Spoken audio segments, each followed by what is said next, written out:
I am Ana Maria Bucur, and I am a PhD student at the University of Bucharest in Romania, and I am doing my PhD in Cotutel at the Universidad Politehnica de Valencia, and I will present one of my works, which was also presented in the European Information Retrieval Conference this year, and it's about detecting depression with time-enriched multimodal transformer. In this work, we work together with Adrian Cosma, also from Romania, and my two supervisors, Paolo Rosso from UPV and Liviu Dinu from University of Bucharest, Romania. I am talking about this because I'm doing my PhD on detecting mental disorders from social media content, and we are working together in an interdisciplinary context to detect these problems. And from psychological research, we know that there are some depression cues that can be found in text. We know that depressed people use a lot of negative words, a lot of absolute words, they talk a lot about themselves, and they talk less about themselves as part of a group. They use a lot of past tense verbs and fewer verbs at future tense. And with regard to images, they seem to post sad images, at least sad images as perceived by others. The images have bluer, darker, or grayer tones. They post more animal-related images and more selfies and less images with groups. So given all this research from psychology, we plan to build an automatic method that can detect depression in a social media timeline of a user that contains both images and text. And this method has to make a prediction to see if a given user has depression or not. And in this work, we had several questions that we tried to address. Given that social media posts are not equally spaced in time in a social media timeline, we try to manipulate the transformer positional embeddings to encode the relative time between posts using time-to-vec. And we try different methods to encode the text and images. And I will talk more about this later. And I will start talking about the method that we proposed in this work. Given a social media timeline of a user that contain posts with both images and text, we have to detect depression from this data. And given that some social media users can have more than 50,000 posts in their timeline, we need to sample some data. We cannot work with this amount of data. So we use two sampling methods. We try to just randomly sample posts from a social media timeline, and also try to sample a subsequence, a continuous subsequence of a given length. Then we have our sample, and we are interested in encoding the images and the text from the social media post. And we use different methods for it. For text encoding, we use Roberta, which was pre-trained on a large corpus of English text in a self-supervised fashion. We use it because it has a very good downstream performance. Another method is EmoRoberta, which was very important for our work because it was trained for emotion recognition in conversation. So it can provide emotion-informed embeddings that can incorporate both the linguistic and emotion information from users' posts. And the last method that we tried was to encode the text using multilingual mini-LM, which is a smaller version than Roberta and EmoRoberta. And we use it because in our data, we had some posts that were in languages besides English, such as Spanish, German, or Norwegian. And we just tried to see how a smaller model can be compared with Roberta and EmoRoberta. And with regard to images, we tried two different methods, two different pre-trained models that were pre-trained in a self-supervised manner. The first one is Clip, which is a pre-trained vision transformer that was pre-trained with a cross-modal contrastive objective to connect images with their visual textual description.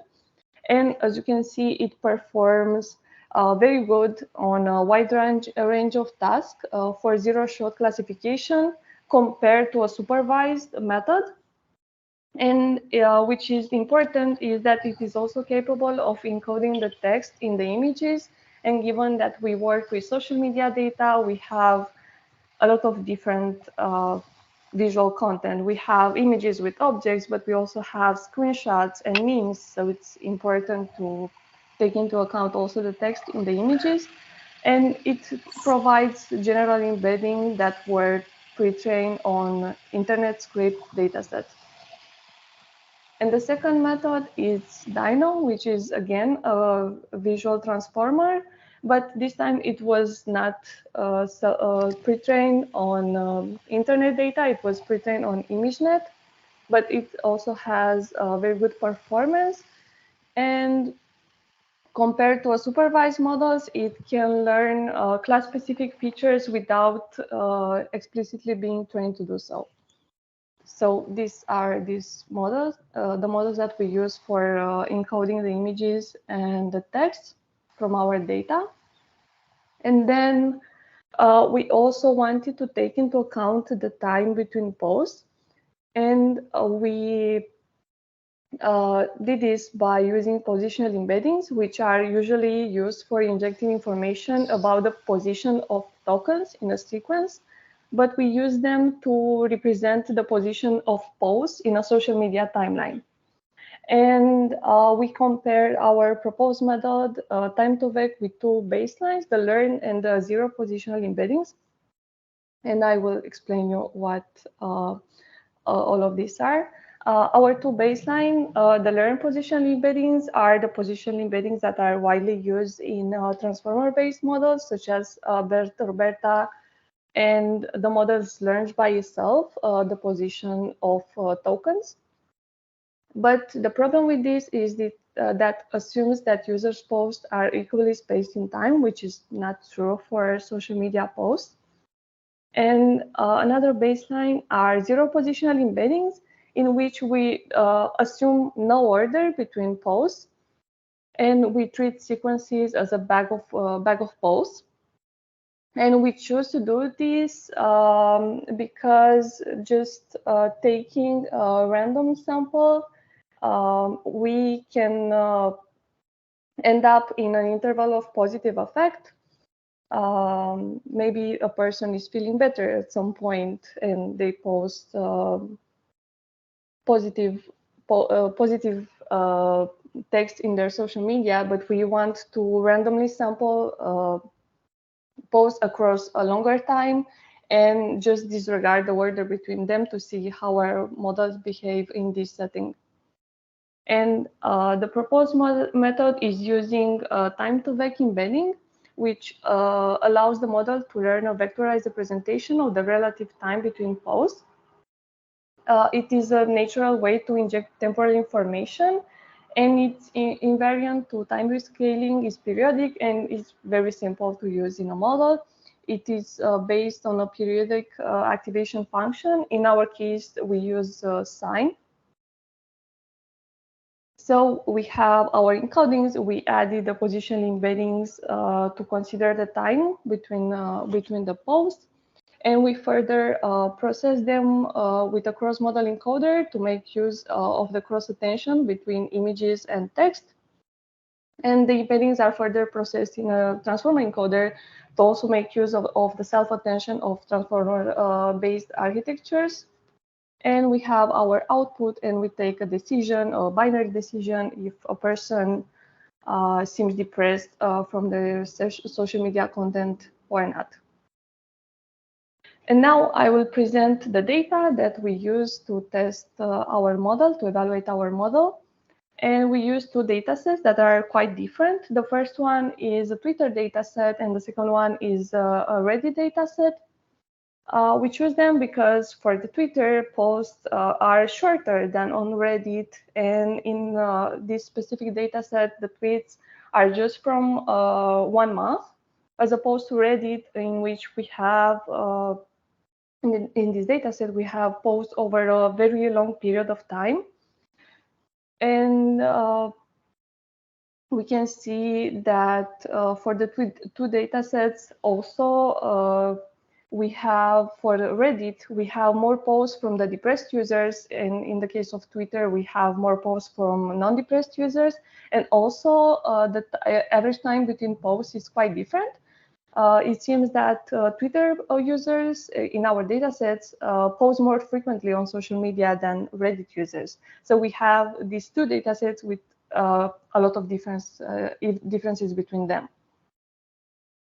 And I will present our results. We compared our proposed methods, which are the method which use time-to-vec embeddings. The set transformer is the method which uses zero embeddings. We disregard the information about the order between posts.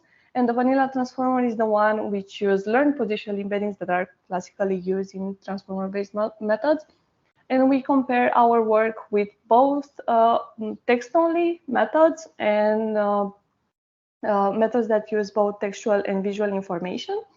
And we also have in the baselines methods that are also time-aware. They take into consideration the time between posts, such as TLSTM and MTAN. And we can see that for the Twitter dataset, our method, which uses time-to-vec to encode the temporal information between posts, has the best performance in this case. It may be because in Twitter, given that we have users who post very frequently, the time between posts it's important. It's an important information for our model. And with regard to Reddit, we have less previous work to compare with. And we can see that in this case, just taking a random sample and disregarding the time between posts works better than taking into consideration the time between these social media posts.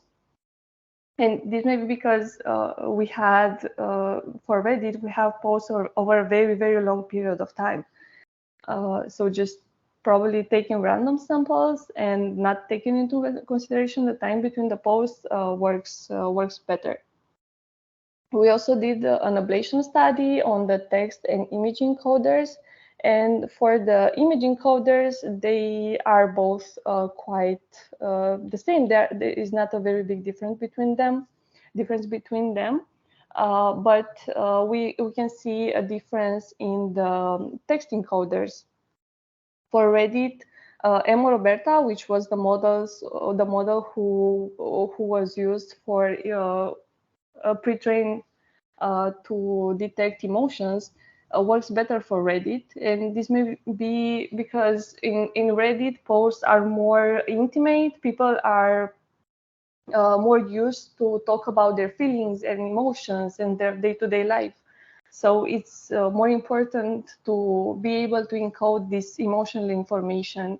But in Twitter, it's not the same. It seems just using a transformer model that is just really good, but that doesn't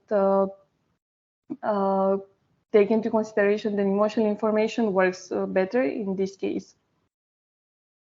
We also perform an error analysis on the best models, the best model on the Twitter data, and we used integrative gradients to extract post attribution. So we have a sample of posts here on the left and the right side. And with red, we have a positive attribution for a positive prediction. So the more red samples mean that they have symptoms of depression, and the green ones, they have a very weak attribution to a positive prediction. And in the left side, we have a correct prediction. But on the right side, we can see that a person who was not depressed was predicted as being depressed because they seem to have more sad posts in their social media. And this may be because the way these datasets are annotated. If a person mentions on social media that they were diagnosed with depression, they were put in the depression group. And if there is a person who doesn't have any mention of depression or of mention of diagnosis, they are the control group. So in this case, we can have maybe a depressed person who just doesn't talk about their mental diagnosis on social media. We cannot know for sure that they are not depressed. We just know by the way these data sets are annotated that they don't mention any depression diagnosis on social media. And I will wrap up. These are our contributions. We propose a multimodal transformer to detect depression from social media posts, and we obtain good results on 2 data sets with very different particularities. And we saw that the time-aware approach is more suitable for Twitter, in which the posting frequency is high, and a set-based approach, it was better for Reddit, in which we have posts over a very long period of time, and we show that we can interpret the prediction of our model. So thank you very much. I'm waiting for your questions if you have any.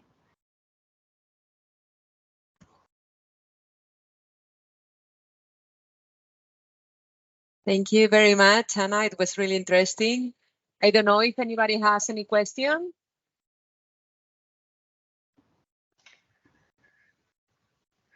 Hello, I'm Rafael Berlanga.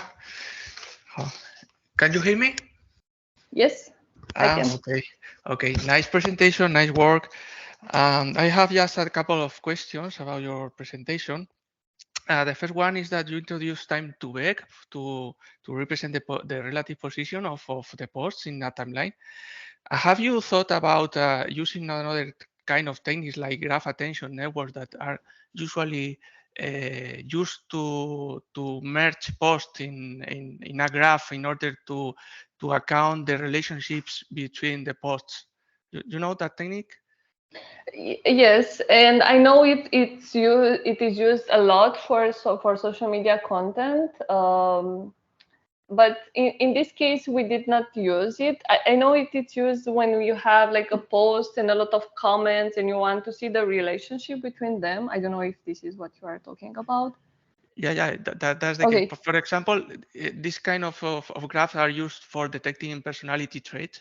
Mm-hmm. So they get all the posts of a user and then try to organize these posts in order to see which posts are related to each other, and then to reinforce the posts that are related to personality.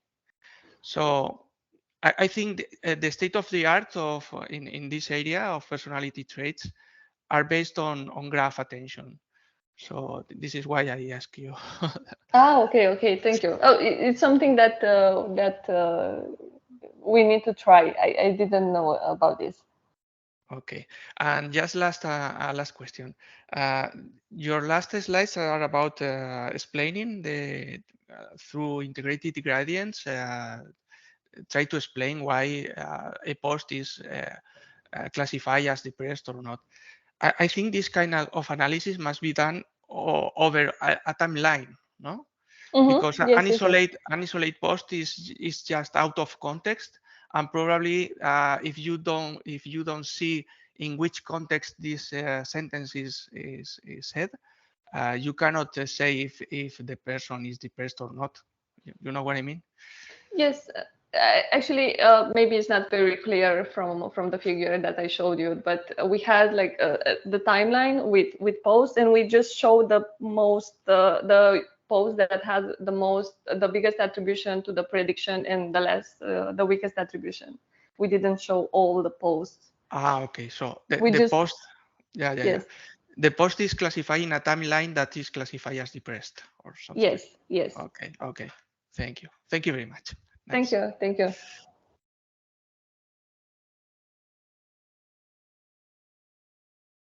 I think that we have another question from Besat, but I don't see. Yeah. Okay, here you are. Okay. Thank you. My question is that I think that the data set you use is a binary one, a binary classification So it doesn't take into consideration that a person can be depressed in a short period of time and then he'll be okay.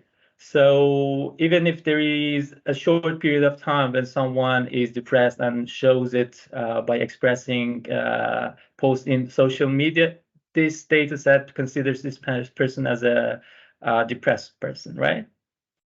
Yes, I mean, this is more a classification of if someone, yes, mentioned that they have depression in social media, because we don't know. There are some data sets in which you can, you know the exact time they were diagnosed with depression, but the data is very scarce. I mean, we have very few users to work with.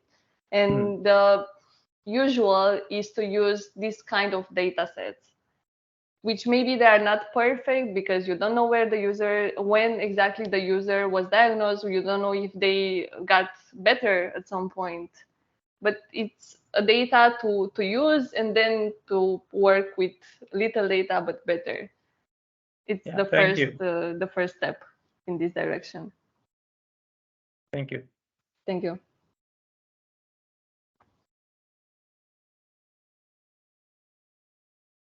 Okay, any other question from the attendees?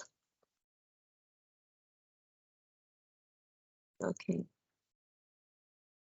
No more questions. Okay, so thank you very much, Anna. It was very interesting. My congratulations. Thank you. Thanks. And now we have